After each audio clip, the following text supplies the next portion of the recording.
Hello everyone. ಪೊಲಿಟಿಯಲ್ಲಿ ಮುಂದಿನ concept liberty. Liberty ಅನ್ನುವ ಶಬ್ದವನ್ನು ಸಂವಿಧಾನದ ಪ್ರಿಯಾಂಬಲ್ ನೀವು ಮೊದಲೇ ಓದಿದ್ರೆ ಅಲ್ಲಿ ಸಹ ಗಮನಿಸಿರ್ತೀರಿ. So freedom to think, freedom to act, freedom to live with dignity. So ಸ್ವಾತಂತ್ರ್ಯ ಅನ್ನುವಂಥದ್ರ ಒಂದು ಬ್ರಾಡರ್ ಕಾನ್ಸೆಪ್ಟ್ ಇದು ಲಿಬರ್ಟಿ. ನೋಡೋಣ. So what is liberty?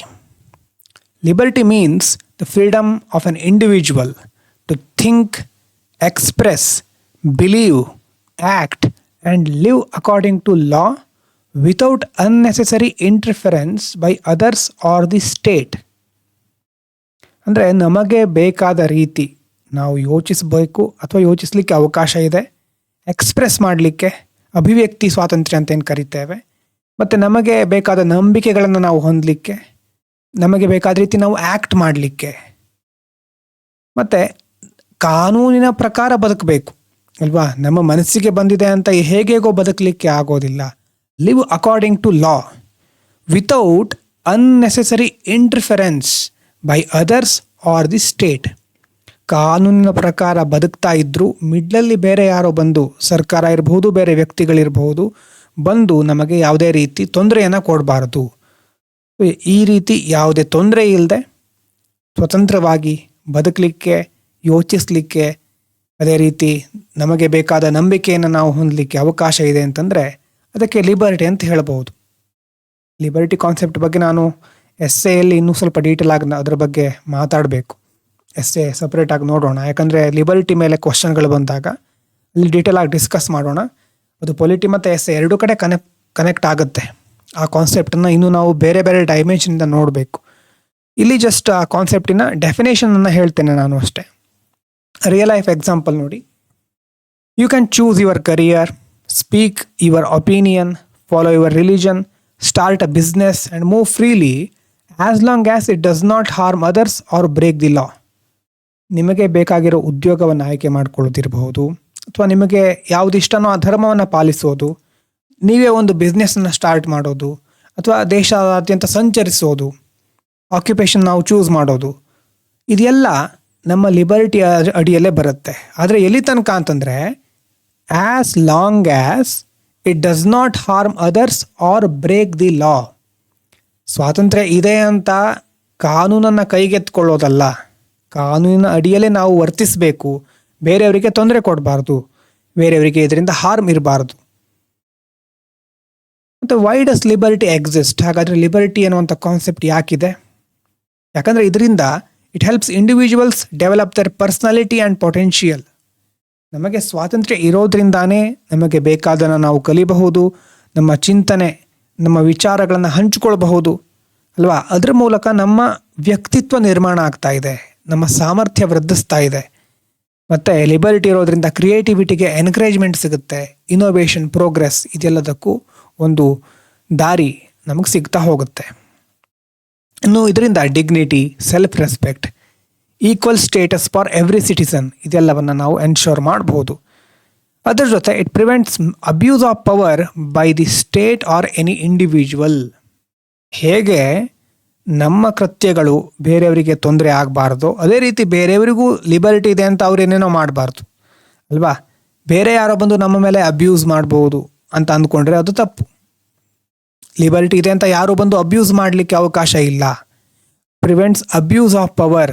ಅವ್ರ ಹತ್ರ ಅಧಿಕಾರ ಇರಬಹುದು, ಅಧಿಕಾರ ಇದೆ ಅಂತ ಅಬ್ಯೂಸ್ ಮಾಡಲಿಕ್ಕೆ ಸ್ಟಾರ್ಟ್ ಮಾಡಿದರೆ ಅದು ತಪ್ಪು. ಹಾಗಾಗಿ ಸ್ಟೇಟ್ ಇರಬಹುದು, ಎನಿ ಇಂಡಿವಿಜುವಲ್ ಇರಬಹುದು, ಅಬ್ಯೂಸ್ ಮಾಡಬಾರ್ದು ಅಥವಾ ಪವರನ್ನು ಆ ರೀತಿ ಯೂಸ್ ಮಾಡ್ಕೋಬಾರ್ದು. ಇವತ್ತು ಕರೆಂಟ್ ಅಫೇರ್ಸಲ್ಲಿ ನೀವು ಕೇಳ್ತಾ ಇರಬಹುದು ಪವರ್ ಹೇಗೆ ಯೂಸ್ ಆಗ್ತಿದೆ ಅಂತ. ನೋಡೋಣ, ಮತ್ತೆ ಅದನ್ನು ಡಿಸ್ಕಸ್ ಮಾಡೋಣ. Freedom of speech and expression ಅಲ್ವಾ. ಯಾವ್ಯಾವ ಥರ ಲಿಬರ್ಟಿ ಇದೆ? ಸ್ಪೀಚ್ ಮತ್ತು expression liberty, religion, profession, occupation, trade, business, assembly, movement, residence. So ಇದೆಲ್ಲ ಆರ್ಟಿಕಲ್ 19(1) ಫಂಡಮೆಂಟಲ್ ರೈಟ್ಸ್ ಅದರ ಅಡಿಯಲ್ಲಿ ಬರೋದು. ಸೊ ಇಲ್ಲಿ ಒಂದು ವಿಷಯ ನಾವು ಕರೆಕ್ಟಾಗಿ ತಿಳ್ಕೋಬೇಕು. ಏನಂತಂದರೆ ಇದೆಲ್ಲ ಇಲ್ಲಿ ನಾನು ಲೀಸ್ಟ್ ಮಾಡ್ತಾ ಇದ್ದೇನೆ. ಇದಕ್ಕೆ ಡೀಟೇಲ್ ಆದ ಎಕ್ಸ್ಪ್ಲನೇಷನ್ ಮತ್ತು ಮೇನ್ಸ್ ದೃಷ್ಟಿಯಿಂದ ಅದನ್ನು ಹೇಗೆ ನೋಡೋದು ಅನ್ನೋದನ್ನು ಮುಂದೆ ನಾವು ನೋಡೋಣ. ಕಾನ್ಸೆಪ್ಟನ್ನು ಇನ್ನೂ ಡೀಟೇಲ್ ಆಗಿ ನೋಡೋಣ. ಯಾರಾದರೂ ಸ್ಟಾರ್ಟಿಂಗಲ್ಲಿ ಲಿಬರ್ಟಿ ಅಂದರೆ ಏನು ಅಂತ ಕ್ವಶನ್ ಇರೋರಿಗೆ ಈ ಸಣ್ಣ ಪುಟ್ಟ ವಿಡಿಯೋಗಳು ಹೆಲ್ಪ್ ಮಾಡ್ಬೋದು ಅಂತ ಮೊದಲೇ ಇದನ್ನು ಮುಗಿಸ್ತಾ ಇದ್ದೇನೆ ಇಂಥ ಕಾನ್ಸೆಪ್ಟ್ಗಳನ್ನು. ಇನ್ನು constitutional protection of liberty. Constitution of India guarantees liberty as fundamental right, part 3 ಅಡಿಯಲ್ಲಿ.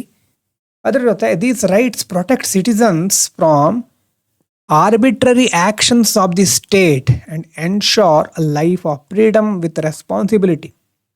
ನಮಗೆ ಮೂಲಭೂತ ಹಕ್ಕುಗಳಿದೆ. ಹಕ್ಕುಗಳು ಏನು ಮಾಡುತ್ತೆ? ಈ ಹಕ್ಕುಗಳಿಂದ ನಾವು ನಮ್ಮ ಮೇಲೆ ಸರ್ಕಾರ ದೌರ್ಜನ್ಯವನ್ನು ಮಾಡದೇ ಇರೋ ಥರ ನಾವು ಎನ್ಶೋರ್ ಮಾಡ್ಕೋಬಹುದು. ನಮಗೆ ಮೂಲಭೂತ ಹಕ್ಕಿದೆ, ಅದನ್ನು ನಾವು ರಕ್ಷಿಸ್ಕೊಳ್ಬಹುದು. ಕೋರ್ಟ್ ಇದೆ ಒಂದು ವೇಳೆ ಹಕ್ಕುಗಳಿಗೆ ಧಕ್ಕೆ ಬಂದರೆ ಅಲ್ವಾ. ನಮ್ಮ ಸಿಟಿಸನ್ಸ್ ಅನ್ನು ಪ್ರೊಟೆಕ್ಟ್ ಮಾಡಲಿಕ್ಕೆ ಇರೋದು. ಆರ್ಟಿಕಲ್ 19ನಲ್ಲಿ 6 ಫ್ರೀಡಮ್ಸ್ ಇದೆ, 20 ಪ್ರೊಟೆಕ್ಷನ್. ಈ ರೀತಿ ಇದನ್ನು ಡೀಟೇಲ್ ಆಗಿ ಮುಂದೆ ನೋಡೋಣ. ಸಾಧ್ಯ ಆದರೆ ನೀವು ಲಕ್ಷ್ಮೀಕಾಂತ್ ಬುಕ್ಕನ್ನು ಪರ್ಚೇಸ್ ಮಾಡಿದರೆ ಒಳ್ಳೆಯದು.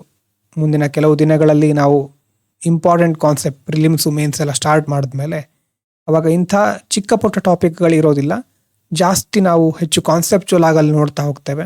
ಅವಾಗ ನೀವು ಪ್ರತಿದಿನ ಆಯಾ ಚಾಪ್ಟರಿನ ಮೇಲೆ ಒಂದು ಲಕ್ಷ್ಮೀಕಾಂತ್ ಚಾಪ್ಟರ್ನ ಓದೋದು ಅಥವಾ ವಿಡಿಯೋ ನೋಡಿ ಟೆಸ್ಟ್ ತಗೊಳ್ಳೋದನ್ನು ಮಾಡಬೇಕಾಗತ್ತೆ. ಸೊ ಪೊಲಿಟಿಕಲ್ ಲಕ್ಷ್ಮೀಕಾಂತ್ ಪುಸ್ತಕ ಓದಲೇಬೇಕು. ಈ ವರ್ಷ ಕ್ವಶನ್ ಬರದೇ ಇರಬಹುದು, ಆದರೆ ಫೌಂಡೇಶನನ್ನು ನಾವು ಅಲ್ಲಿಂದ ಚೆನ್ನಾಗಿ ಗ್ರಾಸ್ ಮಾಡ್ಕೊಳ್ಬಹುದು. ಅದರ ಜೊತೆ 11th 12th NCERT ಅದನ್ನು ಸಹ ನೀವು ಓದಬಹುದು. ಇನ್ನು how does liberty work? Citizen exercise liberty. ಮೊದಲು ನಾವು ನಮ್ಮ ಲಿಬರ್ಟಿಯನ್ನು ಹೇಗೆ ಎಕ್ಸಸೈಸ್ ಮಾಡ್ತೇವೆ? ಸ್ಪೀಕ್ ಇರಬಹುದು, ನಮ್ಮ ರಿಲಿಜನ್ ಪ್ರಾಕ್ಟೀಸ್ ಮಾಡೋದು, ಒಂದು ಬಿಸ್ನೆಸ್ ಸ್ಟಾರ್ಟ್ ಮಾಡೋದು. And state cannot stop it unnecessarily.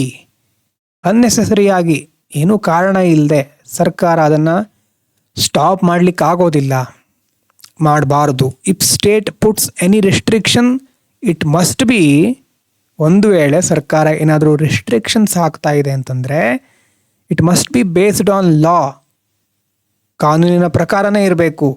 For a legitimate purpose ಏನು? Public order, morality, security. So ಸರಿಯಾದಂಥ ಕಾರಣಗಳಿರಬೇಕು. ರೀಸನಬಲ್ ಆ್ಯಂಡ್ ಪ್ರಪೋರ್ಷನೇಟ್ ಅಂದರೆ ತಾರ್ಕಿಕವಾಗಿರಬೇಕು, ಮತ್ತು ಯಾವ ತಪ್ಪಿಗೆ ಯಾವ ಶಿಕ್ಷೆ ಅನ್ನೋ ಒಂದು ಪ್ರಪೋರ್ಷನ್ ಸರಿಯಾಗಿರಬೇಕು. ಸಣ್ಣ ಪುಟ್ಟ ತಪ್ಪಿಗೂ ದೊಡ್ಡ ಶಿಕ್ಷೆ ಕೊಡೋದಲ್ಲ. So citizen enjoys liberty with responsibility towards others and the nation. ಹಾಗಾಗಿ ಒಬ್ಬ ಸಿಟಿಸನ್ ಆಗಿ ನಮಗೆ ಲಿಬರ್ಟಿ ಇದೆ, ಆದರೆ ದೇಶದ ಕಾನೂನುಗಳನ್ನು ಗೌರವಿಸುವ ಕರ್ತವ್ಯನೂ ಇರುತ್ತೆ.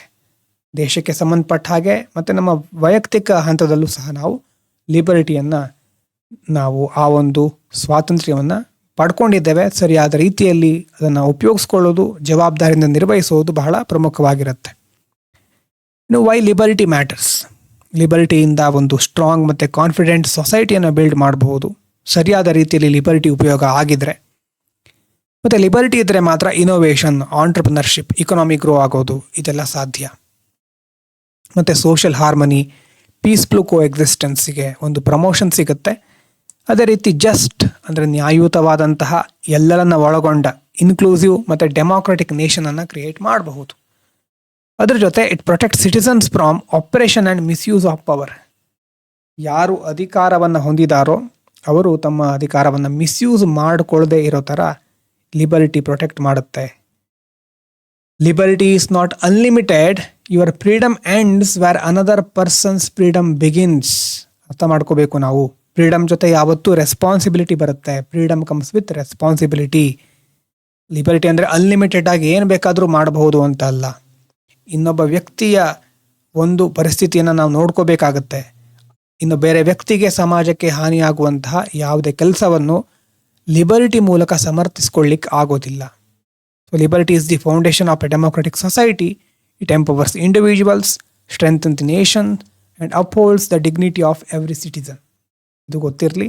ಸೊ ಲಿಬರ್ಟಿ ಇನ್ನಷ್ಟು ಡೀಟೇಲ್ ಆಗಿ ನಾವು ಇದನ್ನು ಎಸ್ಸೆ, ಎಥಿಕ್ಸ್ ಆ ಒಂದು ದೃಷ್ಟಿಯಲ್ಲೂ ನೋಡಬೇಕು.